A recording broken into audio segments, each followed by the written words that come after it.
تو قیادت ہی اگر اللہ پر بھروسہ نہ کرے اور دنیا کی محبت میں گرفتار ہو جائے، اب پھر وہ بنی اسرائیل بن جاتی ہے۔ میں نے آپ کو شروع میں 3 مثالیں دی تھی، شیطان کی دی تھی، انفرادی مثال تھی، بلم بن باورا کی مثال دی تھی، انفرادی تھی۔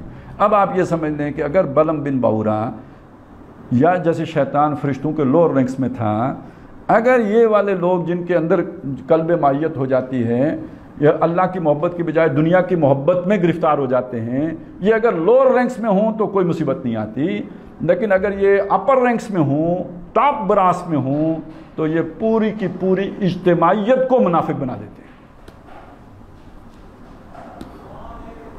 اسے غلط رخ پہ ڈال دیتے ہیں، اسے اس قربانی کے مشن سے ہٹا دیتے ہیں اور مصلحت سے دوچار کر دیتے ہیں۔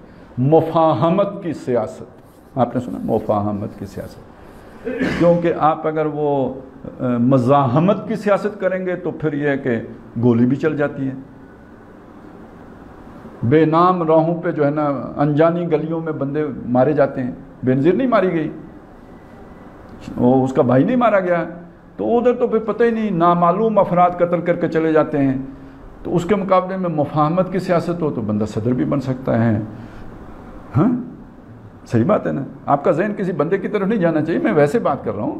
تو آپ ایک بات کو سمجھیں کہ جب مفاہمت ہوگی تو ٹھیک ہے مل کے کھائیں گے، اور جب مزاحمت ہوگی تو پھر یہ کہ قربانی کا مسئلہ پیش آئے گا۔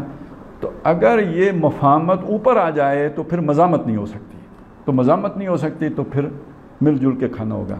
اب میں آپ کو صرف ایک حدیث سنا دیتا ہوں، بلکہ اس کا مفہوم سنا دیتا ہوں، بات آپ کو سمجھ میں آ جائے۔ نبی صلی اللہ علیہ وسلم نے فرمایا تم سے پہلی جو امتیں گزری ہیں ان میں جو پہلی خرابی پیدا ہوتی تھی وہ یہ ہوتی تھی کہ کوئی آدمی جب برا کام کرتا تھا تو اس کو سمجھانے کے لیے ایک آدمی آتا تھا۔ اب سمجھ آئی کیا بات ہے؟ برا کرنے والا کوئی بندہ ہے جو بھی ہے، سمجھانے والا کون ہوگا؟ نیک آدمی، اچھا آدمی، وہی سمجھانے جائے گا نا، وہ سمجھانے، ابھی خرابی تو نہیں ہے نا، نیک آدمی کا کام ہے سمجھانا، برے نے جو غلطی کی اگر وہ سمجھانے بھی نہ جائے تو یہ تو بڑی خرابی ہو گئی نا، وہ سمجھانے گیا گویا ابھی کوئی بڑی خرابی نہیں ہوئی، تو خرابی کیا ہوئی؟ حضور نے فرمایا خرابی یہ ہوئی کہ وہ اس کی اصلاح نہیں ہوتی تھی، یعنی اس کے سمجھانے سے باز نہیں آتا تھا، اور یہ جو سمجھانے گیا ہوتا تھا یہ اس کے ساتھ بیٹھ کے کھاتا بھی تھا، پیتا بھی تھا، ہم مجلس، ہم نشیں، ہم نوالا، ہم پیالہ۔ جب اللہ نے یہ حالت دیکھی کہ میرا فرما بردار، مجھ سے محبت کرنے والا اور وہ دنیا کا غلام، یہ دونوں ایک پلیٹ میں کھا رہے ہیں، تو اللہ نے دونوں کے دل ایک جیسے کر دیے۔ اب آپ کو سمجھ آیا دل ایک جیسے ہونے کا مطلب کیا؟ جیسے اس کے دل میں دنیا کی محبت تھی ایسے ہی اس کے دل میں بھی دنیا کی محبت آ گئی۔ پھر اللہ نے ان پر لعنت کر دی، داؤد علیہ السلام کی زبان سے بھی اور عیسیٰ ابن مریم علیہ السلام کی زبان سے بھی۔ اب آپ کو سمجھ آیا کہ قوم کیسے برباد ہوتی ہے، پہلے کیا ہوتے ہیں۔ اب ایک اور حدیث، اس کا بھی مفہوم جان لیجئے کہ حضور نے فرمایا کوئی نبی مجھ سے پہلے نہیں گزرے مگر ان کے حواری بھی ہوتے تھے اور صحابی بھی ہوتے تھے۔ یہ جو حواری ہوتے تھے، صحابی ہوتے، جیسے عیسیٰ علیہ السلام کے حواری ہیں، نبی صلی اللہ علیہ وسلم کے صحابی ہیں، ہر ایک کے ساتھی ہوتے تھے، کمپینینز۔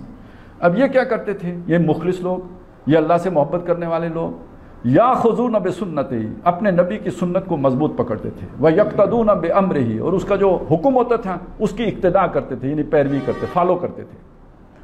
ثم انہا تخلف من بعدہم خلوف، پھر اس کے بعد ناخلف لوگ آ جاتے، یعنی اب اس پوری تشریح کی روشنی میں کیا مطلب؟ دنیا کی محبت کرنے والے آ جاتے، یہ تو اللہ کی محبت والے، رسول کی محبت والے، اب وہ آ گئے دنیا کی محبت والے۔ یقولون ما لا یفعلون، جو کہتے تھے وہ کرتے نہیں تھے، ویفعلون ما لا یؤمرون، اور کرتے وہ تھے جس کا نبی نے حکم نہیں دیا ہوتا تھا، بدعتیں، نئے نئے کام، نئی رسومات، نئے فیشن۔ وضع میں تم و نصارہ تو تمدن میں ہنود، یہ مسلمان ہیں کہ جنہیں دیکھ کے شرمائیں یہود، اور ہم نے دیکھا ہے کہ فیشن میں الجھ کر اکثر تم نے اسلاف کی عزت کے کفن بیچ دیے، نئی تہذیب کی بیرو بہاروں کے عوض اپنی تہذیب کے شاداب چمن بیچ دیے۔ اب یہ والے آ گئے ان کے پیچھے۔ من جاہدہم بیدہ فہو مومن، جو ان امتیوں سے جہاد کرے گا ہاتھ سے وہ مومن ہے۔ ومن جاہدہم بلسانہ فہو مومن، جو ان سے جہاد کرے گا زبان سے وہ مومن ہے۔ ومن جاہدہم بقلبہ، جو ان کی یہ کیفیت دیکھ کے دل میں جلے گا، سڑے گا، کوڑے گا، اب گھٹن محسوس کرے گا، فہو مومن، وہ بھی مومن ہے۔ وَلَيْسَ وَرَاءَ ذَلِكَ مِنَ الْإِيمَانِ حَبَّةُ خَرْدَلٍ، اگر یہ حالات دیکھ کر اس کے اندر یہ گھٹن بھی نہیں پیدا ہوتی دل کے اندر، تو اس کے دل میں ایمان رائی کے دانے کے برابر بھی نہیں ہے۔ اب آپ کو سمجھ میں آیا؟ پوری قومیں بھی الٹ جاتی ہیں، اور الٹتی کب ہیں کہ جب ان کے اندر یعنی جو ہے نا لا تزغ قلوبنا انفرادی بھی ہوتا ہے، اجتماعی بھی ہوتا ہے. اور اجتماعی کب ہوتا ہے؟ کہ جب اوپر والے لوگ، سربراہ لوگ، لیڈر لوگ، امیر لوگ، رہنمائی کے منصب پر فائز لوگ، جب ان کے دلوں میں دنیا کی محبت آتی ہے، وہ پھر پوری اجتماعیت کو غلط رخ پہ لے کے چلے جاتے ہیں.